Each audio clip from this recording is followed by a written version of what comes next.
one, so I may as well just go out with a lot of my videos, the goal is awareness. Now, a lot of my videos aren't so much, I don't really attack the person. I'm not trying to like ruin people's careers. It was all about, here's the strategies they use. So for instance, I have done recent videos on Instagram and how people can growth hack on Instagram. It's not so much to ruin people or expose them. It's more of, here's what you are seeing on Instagram. Here's why these people who we can't tell if they're real or not, they have 1 million followers out of nowhere, 0 to 1 million in a year.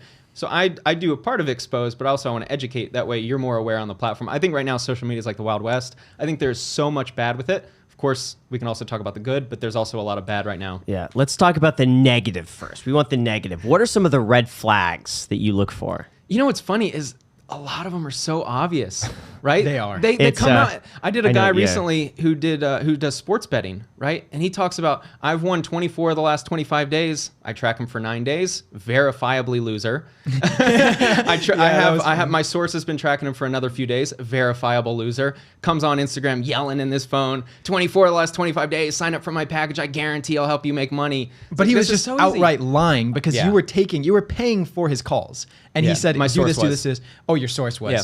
And then he was just lying. Yeah. About so this results. is general. And then of course the stock market, you would never, if I put money into some, let's say you're a real estate, you're raising money. Yeah. If I put money into the Graham Stephan Capital Fund, you would never come out and say, Spencer, I can guarantee you'll make 30% return. You would never do that, right? Because you're ethical and you just understand that's not, right. We abide by a certain code of ethics and morals. And a lot of these guys, they need the money from social media. And this is where the trick comes in, where if you have a real estate company, you've got a real business, YouTube, you can get by with not making much. A lot of these guys' business is YouTube. So that's why they promote so heavy, because their courses are their only source of income. So if you come at them, you're potentially drying up their only source of income. But let's say this, okay? Let's say that I found a way to make $1,000 a month on Amazon, and I could replicate that success with other people. I could teach that, but I'm making $1 million a month teaching people how to do that.